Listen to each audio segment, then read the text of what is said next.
Started. Hello everyone, good to see you. I don't want to brag, but this is my fourth on camera today. And it's 11:30. I still have 4 more to go. How many do you have to do today? I got one. One, all right. And this is it right here, actually. Wow, look at me. We appreciate you coming here. We know you have at least one other cloud talk you could have gone to, but we're glad you came here. It says 20 minutes up there, but they've actually given us 2 hours. So we have a whole bunch of content. It will be recorded. We will actually give you some of that. But we wanted to spend some quality 20 minutes talking about Dan Ross, Jeff specifically, his heroism in implementing AI. He has got an awesome story, but we'll do some pre-story before that. So I am Paul Lewis. I'm the Chief Technology Officer of Pythian. I have been doing this for many, many years. In fact, it was my 30th year last year on this stage, which means it's my 31st year on this stage. Awesome. I spend a lot of quality time in IT. I also teach Masters of Artificial Intelligence and Business Analytics.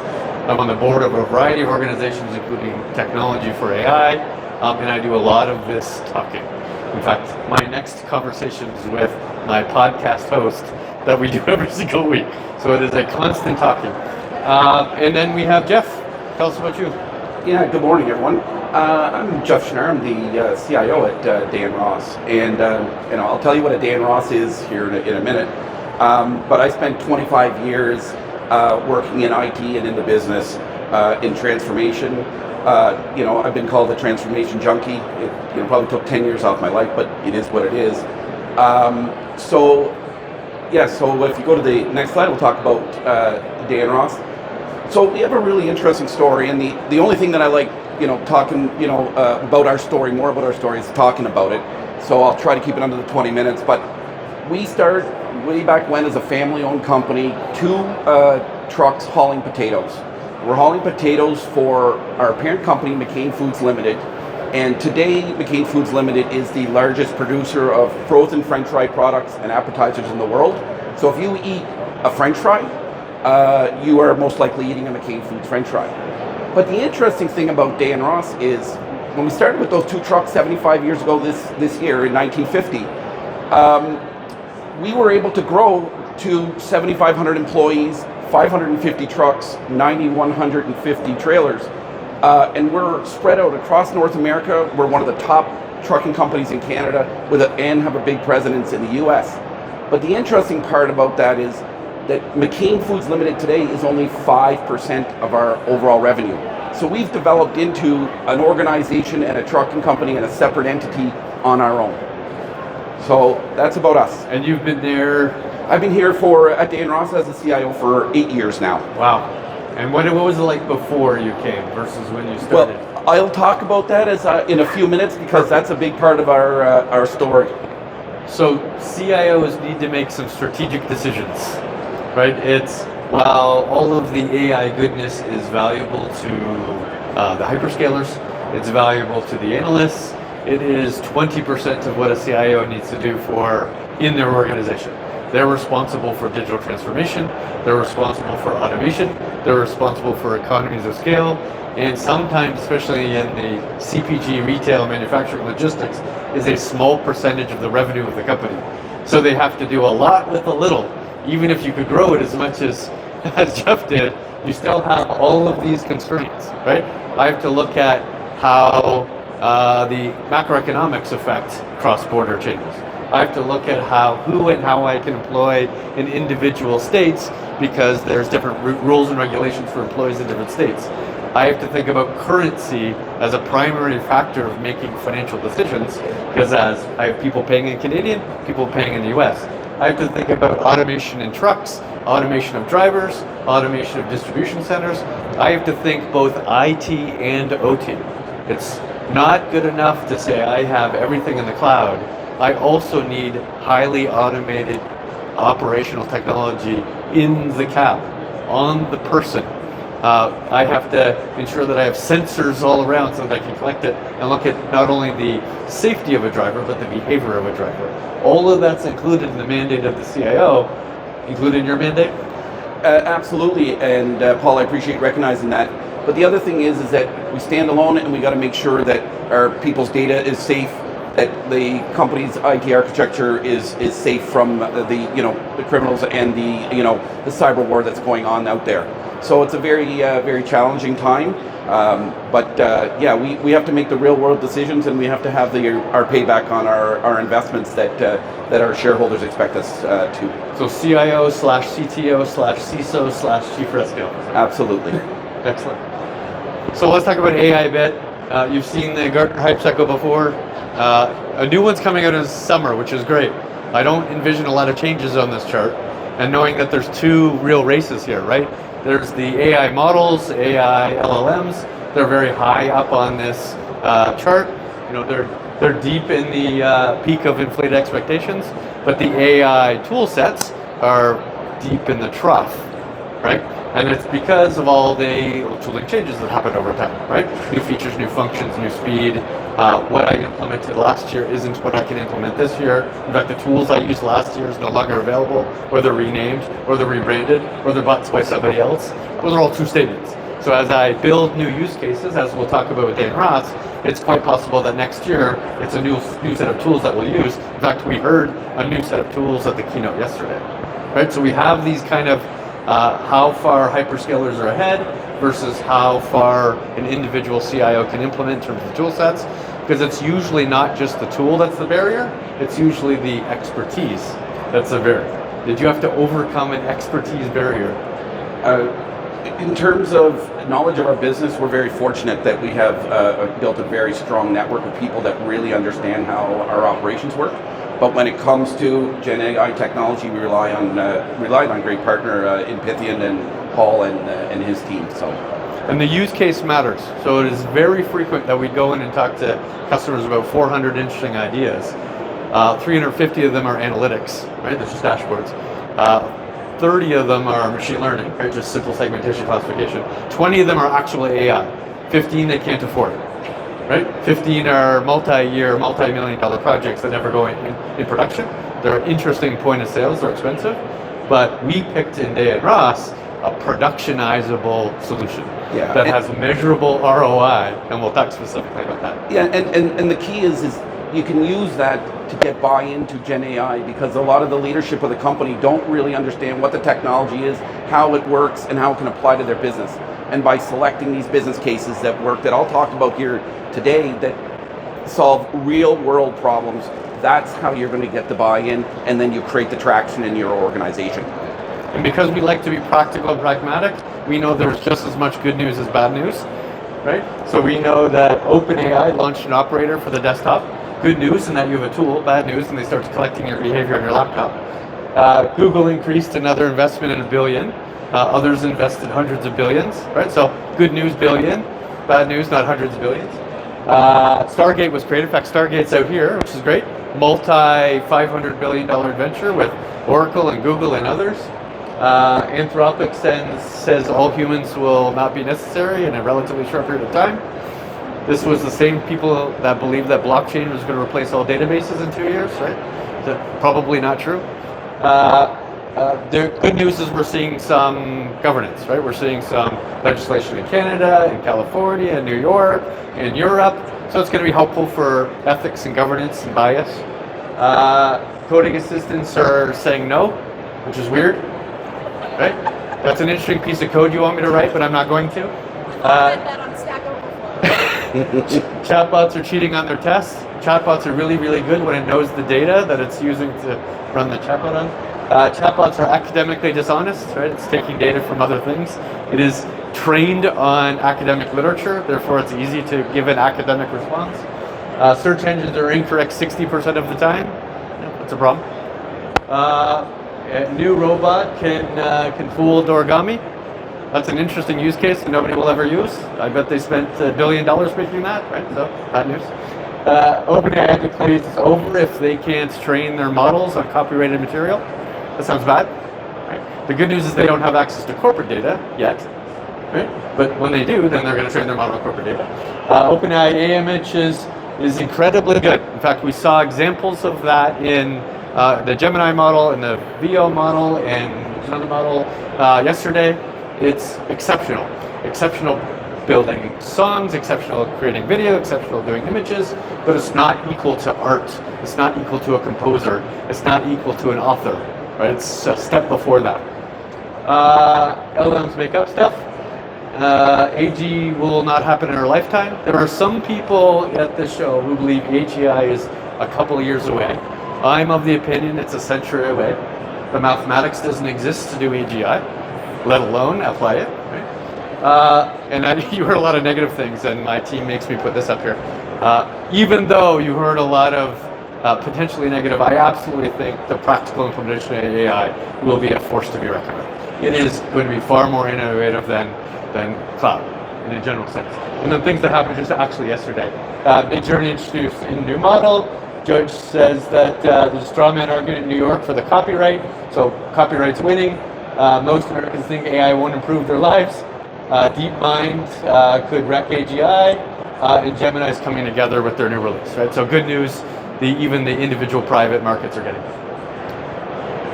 Okay, so just before we get to Jeff, we always start with an AI readiness, as we did with Dan Ross. When we go and have a conversation with a customer, we say, let's talk about step one. Step one is how much money do you want to spend? Is this a $100 adventure or a $1 million adventure? And when we know it's $1 million, what's the policy? What's the architecture? How do you make decisions? What's the group going to decide what the use cases are? And then when I have my $100 and say, where am I going to spend? Is it mostly on education? Do I need to teach people how to prompt? Do I need to teach people the tools? Or is it spending time on building features and functions and applications, which we did? Or is it spending time and my money and energy in using embedded functions? So is all my money going into Gemini for Workspace, or is all my money being distributed across the two? And that's how I determine how I spend my million. You can just keep it there for a second. Sure. No, I will. Next one. I gotta go ahead. There you go. The next one, sorry. Just, yeah, there. So, look, and Paul alluded to it, but an important part of our story and this story and what we've done is some history around Dan Ross. So, like many of our competitors in the trucking transportation industry, they had underinvested in IT since the inception of the company. So back about 6 years ago, we had a new CEO come on board, and he had the foresight to launch IT transformation. That IT transformation was taking us from zero to what I can't believe being standing on here on the stage at Google Cloud Next talking about Gemini. We had websites that looked like, they were playing Pac-Man. They were up and down, all the time. It was a nightmare. We've implemented tier one solutions all the way through. And as we were getting close to the end of the transformation and the rollout, we ran into a big problem. Well, I ran into a big problem. And that's where this journey starts. Through our IT transformation, as I said, we have a very, we have a very supportive board and McCain family to invest in our company. And when we ran into this problem, we were stopped. What happens is in simplest terms, our drivers have really two things. They need to deliver freight on time, right? And we need to be able to provide visibility to our customers with where their shipments are. Right? Everybody has a mobile app. They want to go on the website. They want to understand where that shipment is. Well, we have a type of shipment that is very important, where we pick up a trailer full of shipments, and our drivers come back to the terminal, and they have a big stack of documents that need to get processed. And so in our legacy system, that wasn't a problem. We could process those documents 4 hours later, and there wouldn't be a problem. The driver could leave, they could unload, and there's no issue. Well, in our new system, right, in our transformation, what we needed to do is be able to, we want to provide that visibility to our customer all the way through the supply chain. So we had two things. One is we had to be able to get the driver back on the street as quickly as possible, so we could print out the labels, get the freight out, and then they could leave. But we also needed to get the data into our ERP, which we call a TMS, or Transportation Management System, very quickly. And we couldn't do it, right? I'll just dimensionalize the size of the problem where we stopped. Our largest terminal is in Toronto, Ontario. Okay? We have 180 drivers, and half of them come to our terminals between 3 o'clock in the afternoon and 10 o'clock at night with a stack of papers that we need to process and get into our system so they can turn around and leave and pick up more. So just picture 90 drivers, 90 trailers waiting for us to unload. So what did we do? This was dwell time, right? That's the measurement you're looking for. I just want to make it very simple. People standing around, I get into a bunch of logistics jargon, but the fact is that it's about dwell time, you're right, but it's drivers standing around and not having visibility. So we helped create a solution with the Day Ross team. In fact, a good portion of the output of the project was to ensure that the Day Ross team had new access to tools, new access to experience, new access to expertise, so they could create new models going forward and new use cases to support that. So imagine an implementation world where we have a Vertex AI set of models that are receiving the high-speed scans of the bill of lading, using the most mature models that exist for computer vision, finding the handwritten 5 fields that matter, extracting them out, and updating the TMS. And Paul, just to add to that, I think an important part that I need to add is, in our industry, all those transportation documents are different. You're not templating them. We have 8,000 customers. They're coming in. They're, like as he said, they're handwritten. They're different. And we have customer churn. One customer one day will want to pick us, another day they don't. So it is a variety of every type of document and format that you can imagine. So very precise, very discrete, very implementable use case with obvious key outcomes. Yeah, the change was dramatic. We were able to continue our IT transformation and our program going forward. Number one, drivers went from standing around for an hour and a half.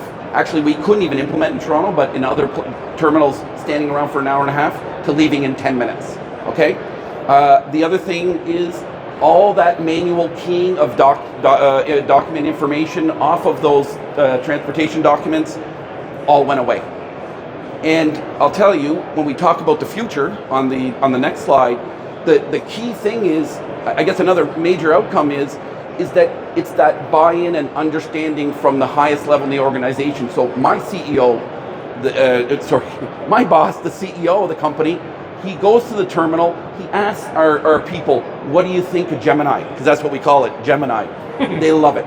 They love it. Show me how it works. Oh, I just put it into this high-speed scanner, I wait a few minutes, and we can, driver can leave, I print out labels, and life is perfect.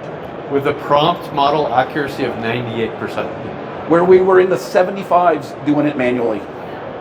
Just that alone improves the day. Okay, what's next? What's future for Day Ross? Yeah, look, having the executive buy-in now, the question is not, can this work? It's, Jeff, how much more can we do? That's the question that I get. And I think the answer really is, we're going to take more documents, more fields, and get rid of what is prevalent across our industry is data entry all over the place, right? Number two, we're going to use our Salesforce solution and a Gemini model to help our customer service agents. But the other thing that's really, really impactful is we want to make the driver experience interfacing with our systems and what they need to do for us very, very simple. So I see Agent Space as a really great opportunity there so that our drivers can quickly get done what we need them to do and then do their job of getting on the road and then delivering your goods on time. The other thing is that as we grow, we need to onboard drivers, and that will allow drivers to basically start without any training. So I really see those three big things coming up here for Day Ross. All discrete, all productionizable, Yep. no POCs. All returns, we're going ghost up. all being asked by our executives today. Right. So we are happy to have conversations about these use cases, especially picking the right use case. In fact, how we do that is we have a CIO advisory team. In fact, most of the CIO advisors are in the room, and we go through the process in AI workshop to say, what are those use cases? what are implementable, what can you afford, what should you do? And we do that with our advisory services. And you can come to our booth, 2787, just over there. We're happy to have conversations. And if you'd like to learn more, jump on a workshop, here's the link to do so. Thank you, everybody. Thank you, Jeff. If you have any goods you need to ship, just look us up at dayross.com. DAYROSS.com. Thank you. Thank you.